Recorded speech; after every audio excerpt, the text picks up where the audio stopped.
आपके हिसाब से अगर इन्वेस्ट करना हो, इन्वेस्ट क्या अगर किसी का लॉन्ग टर्म व्यू है तो कौन से ऐसे स्टॉक्स रहेंगे जिसमें आप थोड़ी सी तेजी देखते हैं? मतलब which will be the 5 picks that will be there जो कि नियर फ्यूचर में प्रॉमिसिंग है? तो अगर मैं फर्स्ट पिक की बात करूं तो नेहा जी मैंने कैम्स की बात की बिकॉज कैम्स नियर टर्म में भी काफी मोमेंटम दिखा रहा है। आज के सेशन में भी हमने स्ट्रॉन्ग गेन्स आते हुए देखे और अगले कुछ सालों के लिए भी मुझे इसमें एक अच्छी अपसाइड नजर आ रही है। सो फर्स्ट पिक कैम्प्स रहेगी।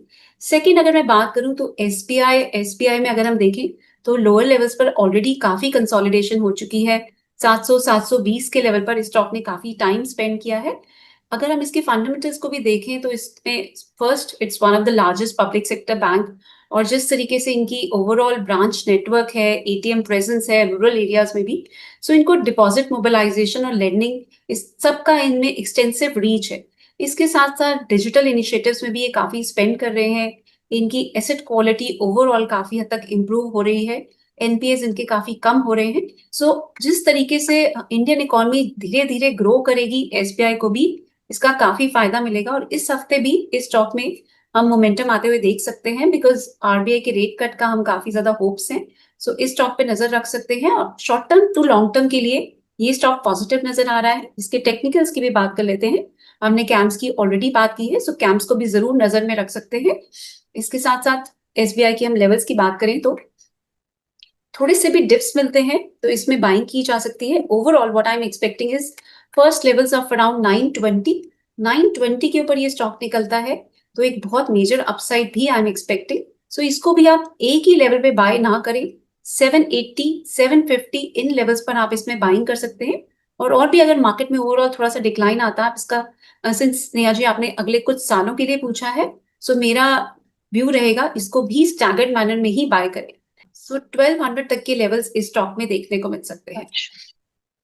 थर्ड स्टॉक रहेगा नेहा जी टाटा मोटर्स। किसी का भी अगर स्लाइटली लॉन्गर टर्म का नजरिया है, इवन तो अगर हम मंथली सेल्स के नंबर देखें तो बहुत इंकरेजिंग नहीं रहे हैं। टैरिफ वॉर की वजह से इस स्टॉक पे हमने इम्पैक्ट आते हुए देखा। But then value buying opportunity की अगर हम देखें तो इस स्टॉक ने हायर लेवल से काफी ज्यादा करेक्शन दिखाई है। सो अगर किसी का 5 साल का नजरिया है इस स्टॉक में भी बाइंग की जा सकती है। One of the market leaders in auto sector. So इस स्टॉक में भी ईवी स्पेस में भी इसको काफी ज्यादा फायदा मिलेगा।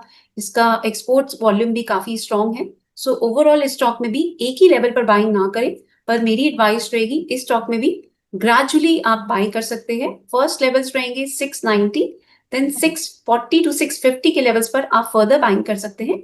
और अगर ब्रॉडर मार्केट्स में हम करेक्शन आते हुए देखते हैं तो इस स्टॉक पे भी डेफिनेटली इंपैक्ट देखने को मिलेगा।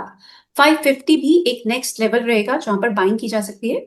Since we are talking about a very long term horizon, dynamics जरूर चेंज होंगे बट मुझे इस स्टॉक में ओवरऑल ग्रोथ नजर आती है। जिस तरीके से अभी अगर हम नियर टर्म में भी देखें तो मॉनसून अच्छे होने की वजह से भी इस स्टॉक को फायदा मिलेगा। गवर्नमेंट के पे कमीशन की वजह से भी इस स्टॉक में फायदा मिलेगा।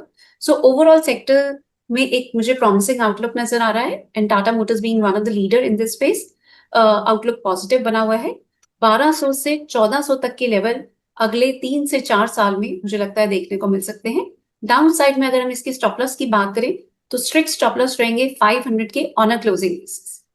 आज के इस शो में मैं 3 ही स्टॉक्स की बात करना चाहूंगी। अगले शो में हम और 2 स्टॉक्स की बात करेंगे बट आज के लिए मेरी 3 पिक्स रहेंगी CAMS, SBI and Tata Motors.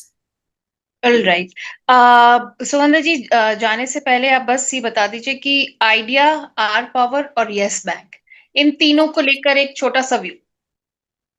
So idea अपने 5G नेटवर्क में काफी सिग्निफिकेंट इन्वेस्टमेंट्स की बात कर रहा है। और अगर हम इसका टेक्निकल स्ट्रक्चर भी देखें तो हमने ओवरऑल तो कंपनी में देखिए काफी इश्यूज आते हुए देखे हैं।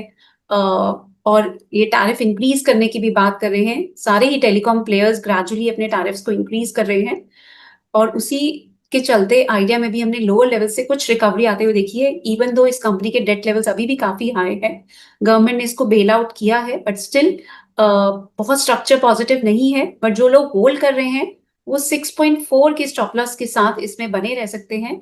मेरा ऐसा मानना है कि जब तक 6.5 के ऊपर ये स्टॉक सस्टेन कर रहा है तब तक इसमें रिकवरी की पॉसिबिलिटी नजर आ रही है। फ्रेश बाइंग मैं अभी नहीं सजेस्ट करूंगी जब तक 8 का लेवल इसमें ब्रेकआउट नहीं होता। बट यस, जो लोग ऑलरेडी इस स्टॉक में फंसे हुए हैं वो 6.4 का क्लोजिंग बेसिस पे स्ट्रिक्ट स्टॉप लॉस ले लें और अगर आप थोड़ा सा और फिल्टर ले सकते हैं तो 6 का भी स्टॉप लॉस इसमें मेंटेन किया जा सकता है, just to rule out the negative noises around this stock. So 6 का भी इसमें स्टॉप लॉस लिया जा सकता है, but then that should be on a closing basis. और अगर ये 8 का लेवल ब्रेक करता है, दैट सिनारियो आपको 11 तक के लेवल भी देखने को मिल सकते हैं, बट उसमें टाइम लगेगा, हमें इसको जरूर रीअसेस करना पड़ेगा। नियर टर्म के लिए यही लेवल्स बनते हैं।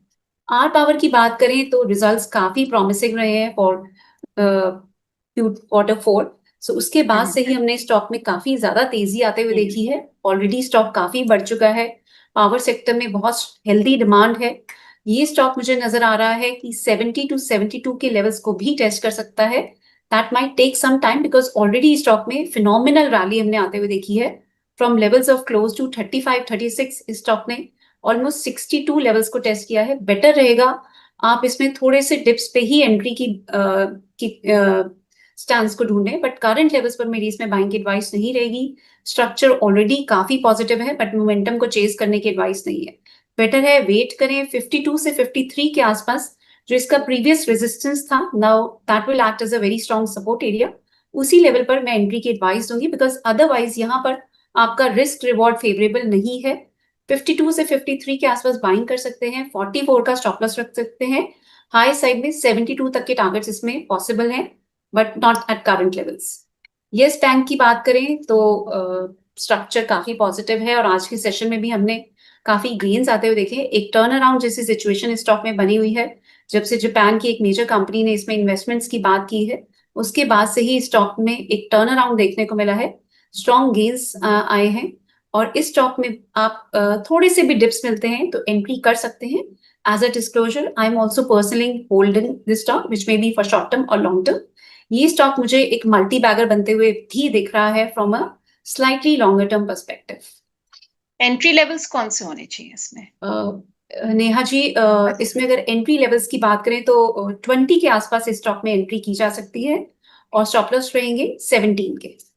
ओके, थैंक यू सुगंधा जी अपना वक्त देने के लिए। आज हमारे को आई थिंक हमारे व्यूअर्स को काफी अच्छे इंसाइट्स मिल गए हैं, एक ओवरऑल व्यू भी मिल गया है और कुछ कंपनीज को बहुत अच्छे से उन्होंने समझ भी लिया कि how the data is working and कैसे उनका स्ट्रक्चर है इस समय और फ्यूचरिस्टिक भी कैसा रहेगा। So thank you so much for your time. Thank you Neha ji for inviting me. और जाते आते कोई disclaimer? Yes, Neha ji, we have discussed several stocks. I'm personally holding some of the stocks that we have discussed. और कुछ stocks हमने अपने clients को भी रिकमेंड किए हैं। सो यहाँ हमने जो भी डिस्कशन की that is only for educational purposes. आप कोई भी ट्रेडिंग या इन्वेस्टमेंट के लिए स्टॉक में एंट्री करते हैं, अपने इन्वेस्टमेंट एडवाइजर से जरूर सलाह लेके ही करें।